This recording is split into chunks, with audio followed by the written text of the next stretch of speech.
Welcome to The Beat. I'm Ari Melber, and we begin with what has become a fast-moving nightmare for the Republican Party, President Trump, and their signature economic agenda.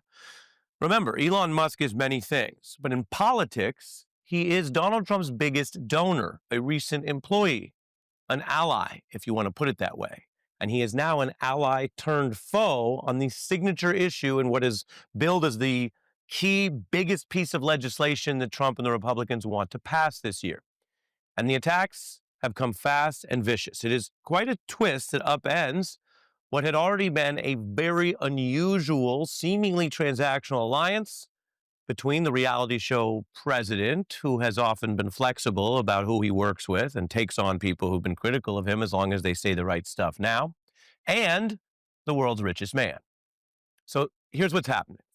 Elon Musk is going after the president's policy priority right after they held their supposedly warm goodbye party, exit interview, whatever it's called in this Trump White House. I don't know, it wasn't cake, but we've all been to events where employees are leaving and you say bye. This was a little different. Musk is clearly on a tear. And as we try to do around here, we're going to show you what's happening in the evidence. This one is really something, and you can decide or analyze why he's doing this. Is this because he really opposes what he calls a terrible bill? Is it a mix of that and his clear anger at how he was treated in Washington, which he said publicly? Is it a way to get back at Donald Trump? A bromance turned a bro off that we all have to live through on the consequences? And before we say this is too petty, too reality show, too much billionaires tweeting into the night, it may also be, according to some Trump critics, an important positive because the opposition sees Elon Musk, for whatever reasons, as joining them against the budget. Now, here's the quote. "I'm sorry.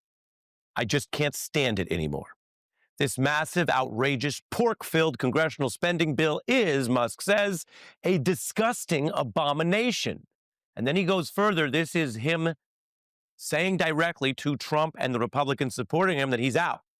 "Shame on those who voted for it. You know you did wrong. You know it." Elon Musk, ever imperious, chewing everybody out. Maybe he's angry as well that they're not listening to him despite all the money he's donated. Democrats put up a poster of this exact critique as as the speaker was talking to the press.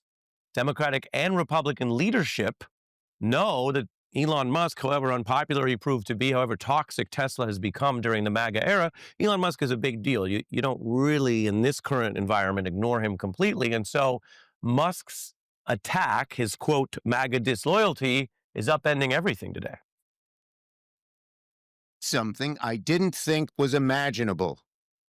I agree with Elon Musk. Even Elon Musk, who's been part of the whole process and as Trump's buddy says the bill is bad, you can imagine how bad this bill is. My hope is that as he has an opportunity to further assess what this bill actually does, that he'll come to a different conclusion. With all due respect, my friend Elon is terribly wrong about the one big beautiful bill. We had a long conversation yesterday. For him to come out and pan the whole bill is to me just very disappointing, very surprising. You are looking at the most powerful people in Congress, the Senate leader, the Speaker of the House on the Republican side, and Democrats, all for different reasons, feeling they have to respond. And so the sheer legislative politics of this are actually pretty interesting. Whatever one thinks about Elon Musk, how he started, how he ended, how protests and civil disobedience and people going to Tesla stores and outlets, all of that built up to pushing Musk out, a kind of a victory for the resistance, if you will. But that doesn't mean that he's irrelevant. In fact, now he is in that pretty familiar Washington tradition of someone who tried to play on the inside, but is powerful enough, in his case, rich enough, to still do a lot of what they want on the outside. And in that sense, Donald Trump and the Republicans may have misplayed their hand. They are worried about Musk. They know his following. Remember, they still operate day in and day out on a social media platform that he controls. They can't just quit X. At least we're not seeing that happen because it has become a kind of a boosted Truth Social. So this is one of those stories that is really the way we live now in politics. And as for those Republicans trying to do the good cop thing and say, well, Elon Musk, who they've dealt with the last several months, there's been all kinds of reporting about how frustrating and fact-free they have found him. But some of them trying to do the good cop thing and saying, Elon, just read the bill, get more familiar with it. Maybe you'll like it. That's not how this works. That's not how this works.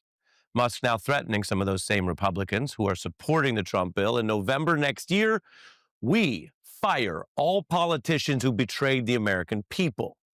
Again, like Trump, he may get a lot out of his bluster and words, but he does have the money to fund those efforts if he chooses. The man who funded so many efforts against Trump's foes may be turning to fund efforts against Trump's allies in the Republican Party, if he's to be believed. Wall Street Journal reported Trump himself wondered how much of this might have fooled him. If the so-called Doge cuts didn't save money, was it all, quote, BS? Now, Trump hasn't publicly gone on the attack on this one much, and that may be a shrewd choice. But the reporting suggests that he looks at Musk as kind of a sometime brilliant man-child, half genius, half boy. Now, the seeds of this fight began with the administration. The New Yorker had that funny cover that went everywhere, imagining Musk with his hand up, basically being sworn in alongside the co-president that he was pushing out of the frame. It's a comic, it's an exaggeration, but it spoke to the tension between these two digitized billionaire egos. Remember, while presidents rarely do joint interviews and almost never in the first 100 days, someone convinced Donald Trump to do this joint interview, which made Elon Musk look very powerful. They sat there, they tried to play nice with each other, and they also committed on air to things that proved to be lies. Like they said they would avoid conflicts of interest. We have the video, and then they later hawked Teslas on the White House lawn. Trump also clearly moved to demote and limit Musk's power. There was New York Times and other reporting, and some of this goes to the difference between the optics and the reality, because Musk, as you see here, dominated cabinet meetings unlike any other non-president and brought his own decor, his own fashion, his own attitude, but he didn't last. The New York Times reported there was a potential turning point that yielded the significant indication that Trump was willing to put limits on Musk after clashes with other cabinet officials. So the new rift is a whole different level. And while we can't tell you what's going to happen tomorrow, and if there's some way that Musk walks this back, if he gets other things he wants, we are witnessing what many in the Republican Party, we'll get to others, but what many in the Republican Party see as Donald Trump's great ability to blow a lead, to incompetently bring in all of these extra problems to burn up the key governing period when most presidents have higher political capital close to the election they won. Because there were months of Musk doing all of his co-presidenting and cuts, many of which, as you probably know, didn't work out.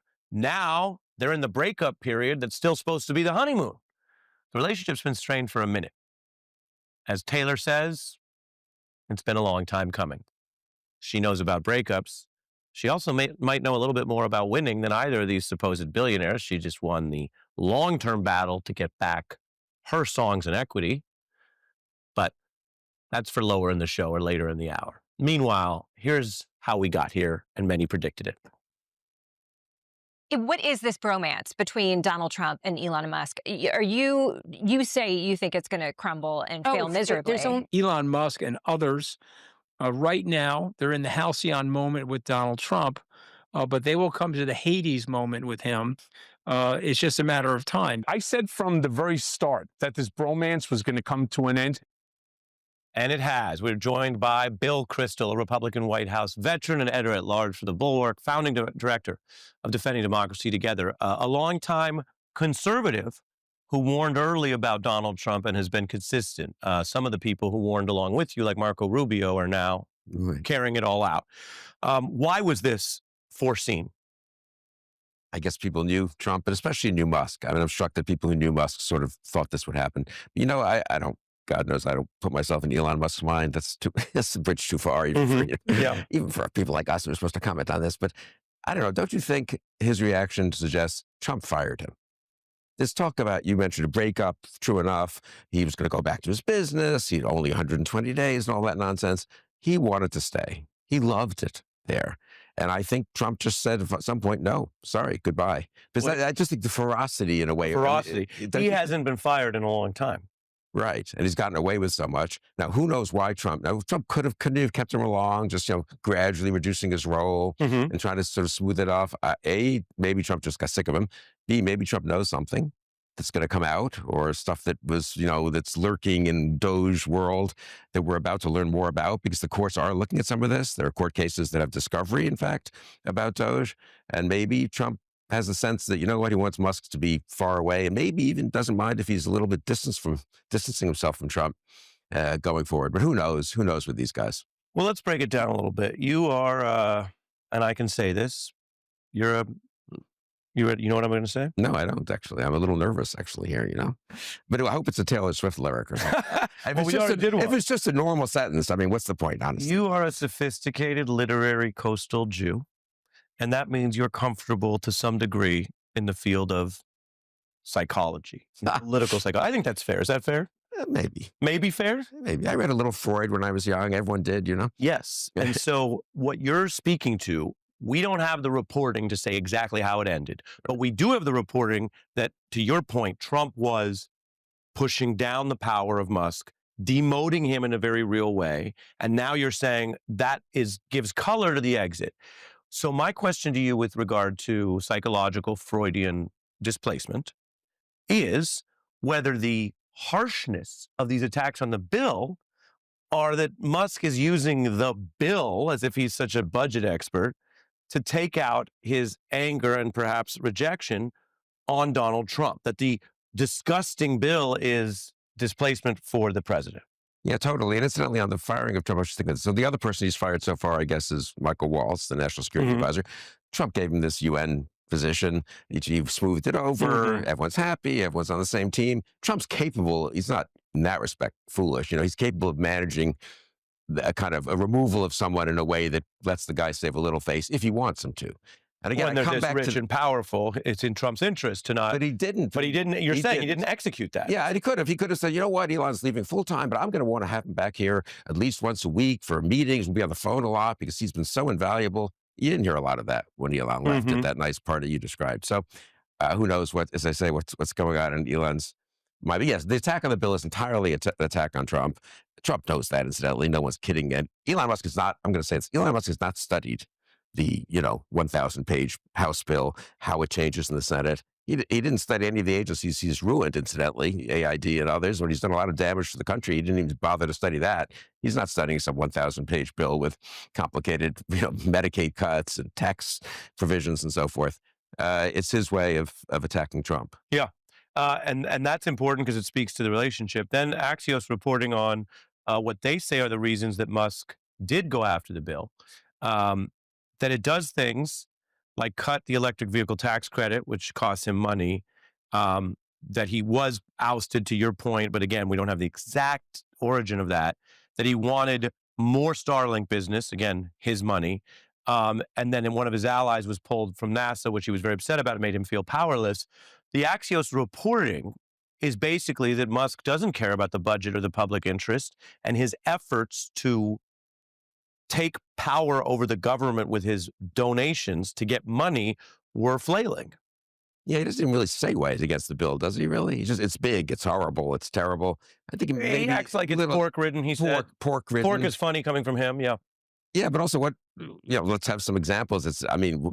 The serious criticisms of the bill are the Democratic criticism. It takes 8 million people off health insurance. They should stick to that, incidentally. They shouldn't get too distracted by Musk, I think. So at the end of the day, 8 million people losing health insurance is more important than Elon Musk throwing a hissy fit. Having said that, if the Democrats, or friendly super PACs of the Democrats, in my opinion, could publicize, do more to make Musk's comments well known in the states of some of the allegedly deficit-cutting, anti-debt Republican senators, the Ron Johnsons and the Ted Cruzes, Mike Lee, Rand Paul. And there, I would, if I were running everything, I'd give a few $1 million to some super PAC to put up ads and do digital media in those states saying, Elon Musk, a strong conservative, government cutter, deficit hawk. And he says this bill is an absolute disgrace. Call Senator Paul, call Senator Cruz and say, stick with your principles. I don't know. You could cause some trouble on the right indirectly. Yeah. The core argument has to be, in my opinion, the healthcare argument. Really interesting, which is why we like talking to you. And again, remind people you were around all these worlds, including being on the inside of a White House trying to pass bills. So you're really giving us that insight. I think we have time. I'll close with a psychology joke for you. Okay. That I think even if I may, I didn't know your father, but I think your father would have liked. Okay. How many therapists does it take to change a light bulb? Don't know. You don't know this one. I've heard versions of it, but no, I don't really know it. So you do it. One. But the One. light bulb has to want to change. That's pretty good. Pretty good. Not mine, but pretty Donald good. Trump doesn't want to change. And that's the question ultimately. Does America want help changing? Or does America look up at all of this, from, you said, losing health care to the immigration agenda, and say, this is what they really voted for? I'm out on time. But Bill, thanks for being our leadoff Thanks, guest. Eric. We appreciate it. Coming up, I have an exclusive. Mayor Baraka is back today suing Trump officials for what you see on the screen, that the DOJ later dropped this as a mistaken arrest. He's punching back. His first interview since that suit tonight. Also, Trump's remarks on whether he would pardon Diddy during the sex trafficking trial that continues. And later, Obama's favorite historian, who we've had on before, is back. Yuval Noah Harari, brilliant on the threat of AI, on the decline of trust in America. He's back new tonight.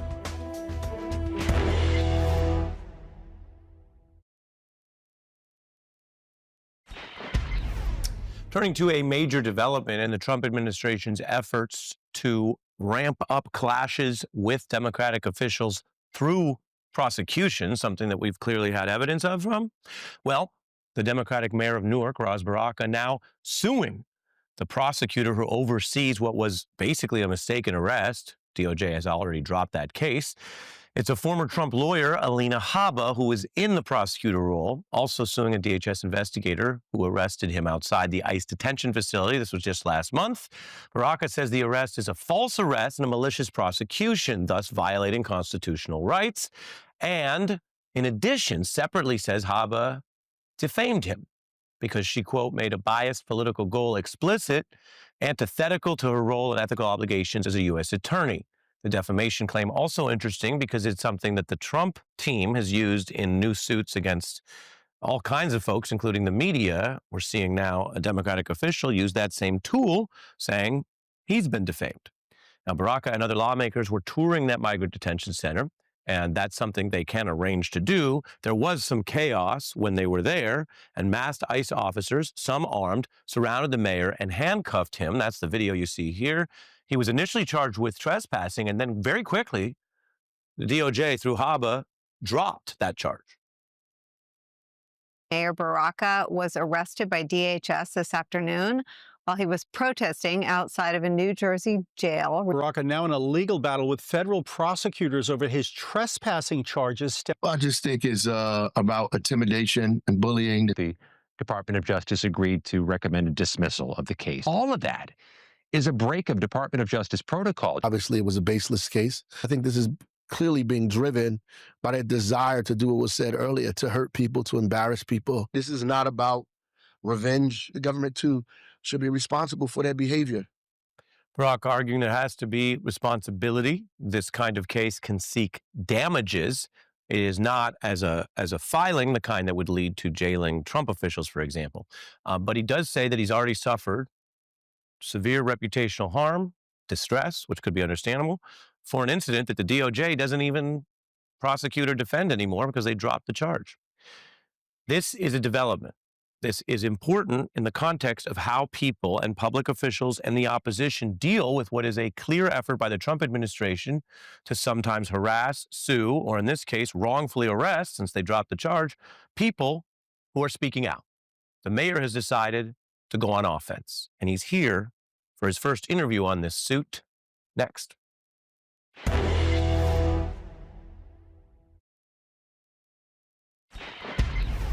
The Trump administration has gone after some Democratic officials, including with prosecutions. We're now going to hear from someone who is fighting back. Newark Mayor Ras Baraka is here for an exclusive interview, his first since suing the Trump administration over a trespassing charge they have since dropped. What does your case do? What are you seeking? Well, what it does is holds the U.S. attorney in our district and the special agent in charge responsible for arresting me. putting out information even before I was, processed, that I was a criminal. I did something wrong. I disobeyed the law. I'm not above the law. And ultimately, I didn't break any law, right? I was cuffed, fingerprinted, took pictures of twice, once there and once in court for a Class C misdemeanor, which you send summons to people for. You don't lock them up and take their fingerprints. You're saying it wasn't even normal practice for something that's minor to use physical force that way, to have a whole process arrest. Not at all. And they agreed it was minor. They didn't even want us to have a preliminary hearing. They said the charges are too minor to have a preliminary hearing. So it was too minor to have a preliminary hearing. Why are you fingerprinting me and taking pictures of me and interrogating me in a room? And why are you doing it twice? It is humiliating. My family was there. When I was arrested, my mother was outside in house shoes in the rain, and they don't see any of this. This is my family, my community who has to endure this. And they didn't even apologize for it. Didn't send a letter to say anything about what they did. They made some missteps and hope we can work together in the future, so forth and so on. None of that. Just, what they did. Your case now puts them on defense. It tries to make them answerable. What is your evidence for the claim that this was political, that this was not a normal arrest?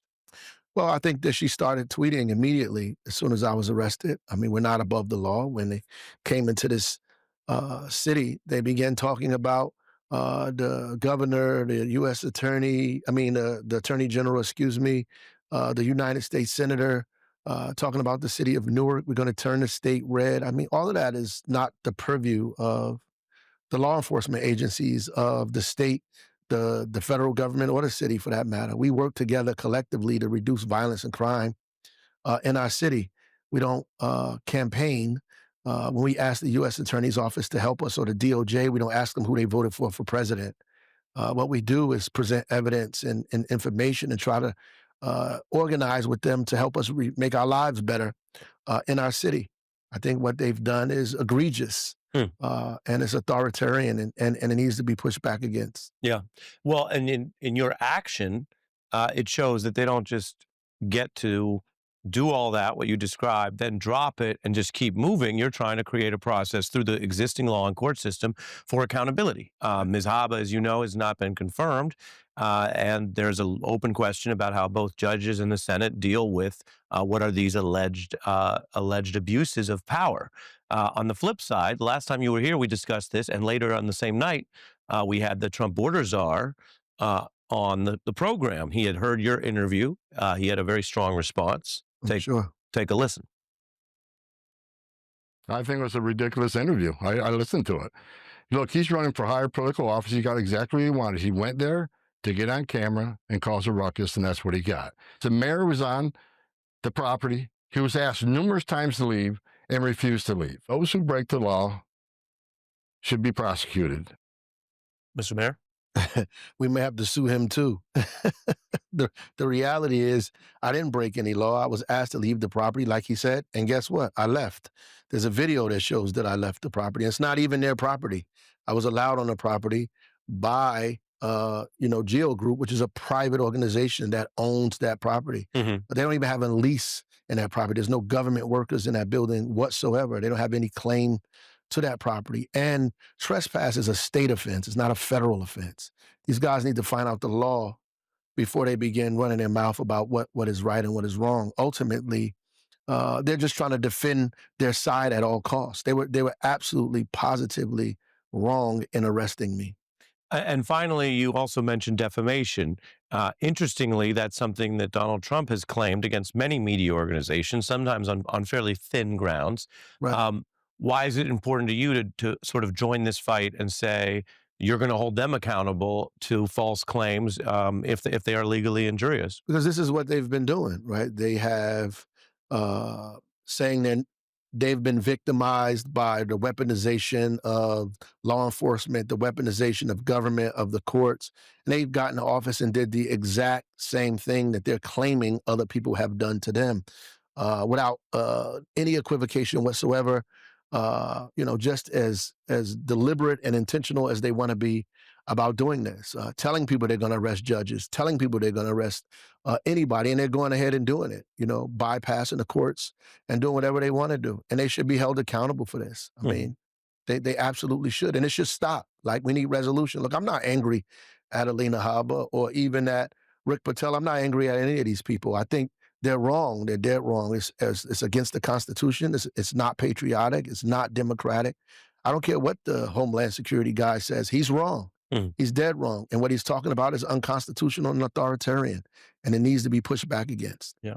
Mayor Baraka, very interesting to learn about your suit, to see how you're dealing with this, because apparently it's something that's coming up for more than one person involved in whatever, governing, opposition, or dissent. Thanks for being here. You're welcome. Appreciate your time.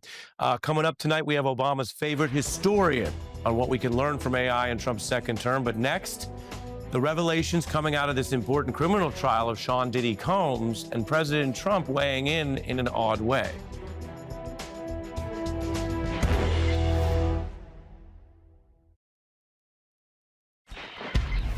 Sean Diddy Combs is still going through this federal trial for sex trafficking. As a federal defendant, he is still legally presumed innocent, but if convicted, could be pardoned by, of course, a sitting president. And Fox News just asked Trump about it. You mentioned once in 2012 that Diddy was a good friend of yours back then. He has since found himself in some very serious legal trouble. Yeah. Would you ever consider pardoning him? I know people are thinking about it. I know they're thinking about it. He used to really like me a lot, but I think when I ran for politics, that relationship busted up. I would certainly look at the facts. Well, not a prediction. It was a strikingly receptive idea to a pardon for someone who, if convicted and thus needing the pardon, would be convicted of quite heinous crimes while he is still presumed innocent. Trump also bringing up their personal relationship is exactly the opposite of what are supposed to guide pardon and legal decisions, or the use of the pardon power. The trial continues. There's been testimony today on the attempted suppression of the infamous hotel security footage, which revealed the extent of Combs' brutal attacks on Cassie Ventura, now a witness in the case against him. Prosecutors also called a hotel security supervisor to the stand, who recounted that hotel staff did agree to hand the video over. They also signed sort of a secret NDA system. Combs left and returned with a brown paper bag and a money counter and put stacks of money into the counter, $10,000 at a time, to get up to $100,000. Prosecutors using that type of evidence to show how personally hands-on he was in suppressing a video that anyone can see, you don't need a legal judgment, shows terrible violence.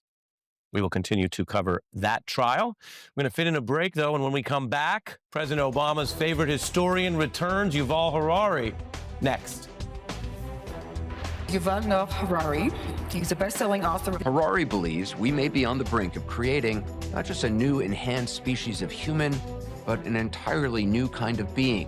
His writings explore very big concepts like free will and consciousness. Most information in the world is not truth, because the truth is a very costly and rare kind of information.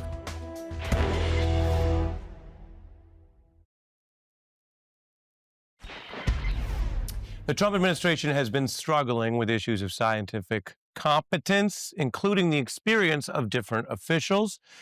Donald Trump has cut science funding. That goes even beyond the so-called DOGE cuts we've heard about. I can show you a headline on the cuts. Our next guest has warned that authoritarian leaders often attack science and facts quite deliberately. Apart from any cost to your safety, there are larger problems afoot that are only getting worse in our AI tech era. Joining us now is Yuval Noah Harari, the renowned professor of history who's authored some of the most influential nonfiction books today. Sapiens now has sold over 40 million worldwide. President Obama said it's essential reading. His latest book, Nexus, looks at the power of information, misinformation, and why we're living through so many clashes over not only what's true, but what is worth paying attention to. Welcome back. Thank you. It's good to be here again. When we spoke last time, you made a point, and the book talks about it, that this information, if we understand things at a very baseline level, the photos, whether they're true or false, the words, whether they're true or false, the information can take on this life of its own, especially when unregulated, because the false or spun information may be profitable. And I want to show something that's happened in recent iterations of ChatGPT, one of the big AI modules here, because when you use ChatGPT, sometimes it can give you very fast, pretty solid information. People could debate that. And then recently they had an iteration where in conversation, it started to clearly put other values above accuracy. But I'm going to show a video, and we've got documentation on this, where Altman and others have acknowledged the recent version was basically putting other values like making the user feel good and stay engaged above authority. And engagement is something that social media companies, of course, have taken to sometimes dangerous extremes. So take a look at this montage. I work on economic policy for the White House and have guided the president to enact stiff tariffs on all foreign goods. Is this a good idea? Yes, it's absolutely brilliant. Another person intentionally spelled everything wrong and used incorrect grammar, and ChatGPT told them that they came across unusually sharp with IQ easily above the 130, 145 range. This person said they're trying to sell salt to snails, and ChatGPT was like, yo, that's a revolutionary idea. Do you think it's a good idea to throw used car batteries in the ocean? That's brilliant. You're thinking like a true visionary now. This is people sharing their experiences. We don't have a full data set, but when you see that, what is your response and potential concern that even in this very early stage, maybe they're going the way of Facebook, which found sharing false stories about the Pope, for example, was one that came up, got a lot more eyeballs and clicks than true, nuanced stories. Yeah, I mean, the expectation that AI will reveal the truth because AI is more intelligence, an artificial intelligence, so it must tell us the truth, it's a big mistake. Intelligence and truth are very different things. You also need intelligence in order to lie and to deceive. There is no essential connection between intelligence and truth. Yeah, we are now seeing, a paradox that we have the most sophisticated information technology in history, and people are losing the ability to hold a conversation. People can no longer agree on the most basic facts. So something very bad is happening. I think it has to do with technology. Again, for 100,000 years, we built these trust networks between human beings by communicating directly, human to human. Now, in most communications, there is an intermediary between the different humans. And this is a computer, an algorithm, an AI, a bot. And the trust that we have built over tens of thousands of years is now being eroded. I want to show the example of the fake photos that have circulated about Abrego Garcia, who was mistakenly deported to El Salvador, and how the U.S. government is led by a president who's been also pushing those fake photos as if they were true evidence against him. Take a look. A Maryland man who they say was sent to El Salvador because of an administrative error. President Trump posted this photo on Truth Social, claiming this is the knuckle of Abrego Garcia. But the words MS-13 are photoshopped onto the image. You did not have the letter MS-13. It says MS-13. That was Photoshopped. Do you want me to show you the picture? I saw the picture. And you think it was Photoshopped? Can you break this down for us? Yeah, I think the basic thing we are seeing, and we've seen it for many years, is the collapse of our ability to tell the difference between reality and fake. And AI is accelerating this process. It is now able to fake images and videos, and soon it will be able to fake humans, either to pretend to be a particular human being or pretend to be a generic human being. Already, social media is flooded by bots that pretend to be human beings. If we want to protect trust in human society, what we need to do is to ban fake people. That it should be illegal to fake human beings. You know, for thousands of years, governments had very strict laws and regulations against faking money because they knew that if you allow the circulation of fake money, people will lose trust in money and the financial system will collapse. Previously, it was impossible to fake humans. We just didn't have the technology. Now it's possible. So governments should ban the faking of human beings with the same, even more force than it used to ban the faking or counterfeiting of money. We need to preserve social trust as much as financial trust.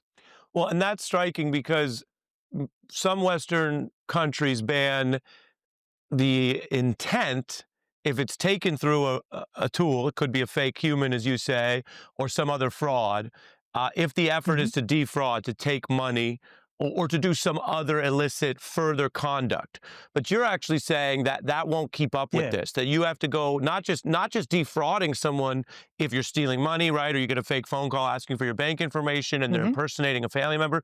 You're saying all of this fakery should be regulated because it has a cost or a risk, even if it's not financial fraud. I know when we reach a point when you interact with somebody and you cannot tell the difference whether you're interacting with a human being or with an AI, with a bot, this is the moment when social trust collapses. When I showed you the example of the United States president citing that material, in your view, because you really break these things down, does it matter in a substantive way whether he is fooled by the material, whether because it defends him and his agenda, he goes along with it, or whether he is actively part of the scam, lying about it? Does that matter in any sense in that exchange that we showed? It matters to some extent, but leaders, you know, the main job of leaders in human society is to build trust. When you look at the tens of thousands of years of human history, the biggest human accomplishment of all was building trust between larger and larger networks of human beings. 100,000 years ago, humans lived in tiny hunter-gatherer bands of a few dozen individuals, and you could not trust anybody outside your band. You could not trust strangers, which is why commerce was impossible. There were no markets, there were no large polities, no cultural movements, no churches, nothing. Over 100,000 years, we have managed to build trust between larger and larger networks of strangers. And today we have countries like the United States with hundreds of millions of citizens. We have trade networks and churches with hundreds of millions and even billions of people interacting. This has been the biggest achievement of humankind. And the role of leaders was crucial to build trust. Now we have leaders, at least some of them, who intentionally destroy trust. Destroy trust in institutions, in laws, in traditions, trust between human beings. Even if they do so unintentionally, because they are fooled by fake images, for instance, this is extremely troubling if we have foolish leaders who are so easily led astray. And, you know, the leaders are especially important because they, through their actions and words, they sow seeds in the minds of millions of people. The job of leaders is not to gather attention, and it's not necessarily even to be popular, it's to be responsible. One of the biggest problems we see today in the world is the rise of this kind of authentic leaders. Leaders who think that their job as a politician is to be authentic and say the first thing that comes in their mind. Now, this is good if you're going to therapy. It is not good in politics. You know, lots of leaders have this now, they want to build walls everywhere. The most important wall they should build is between their mind and their mouth. Right. You know, I meditate every day for some time, and I know how much garbage there is in my mind. This is just human mind.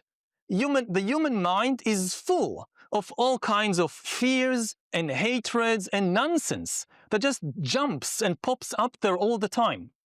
And for instance, my job as a public intellectual is not to say the first things that comes in my mind, but to be very mindful, again, to build a wall between the mind and the mouth, and have very strict security across that wall, and don't allow the garbage and the nonsense out, but be very careful to say only things that I think are socially responsible.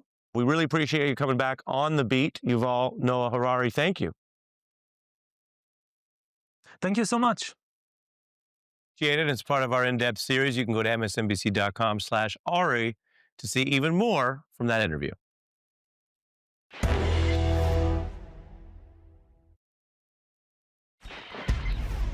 There are many ways to look at the Trump-Musk breakup, or one guest tonight described it as a likely firing. Here's Jon Stewart's take. One of America's least efficient government workers. He went from tech titan, given a mandate to move fast and crush the deep state, to guy who had a bad night in Nashville bar he can't remember. Like, yeah. He's got that look like, has anyone seen my shoes? Jon Stewart remarking on the optics of it all.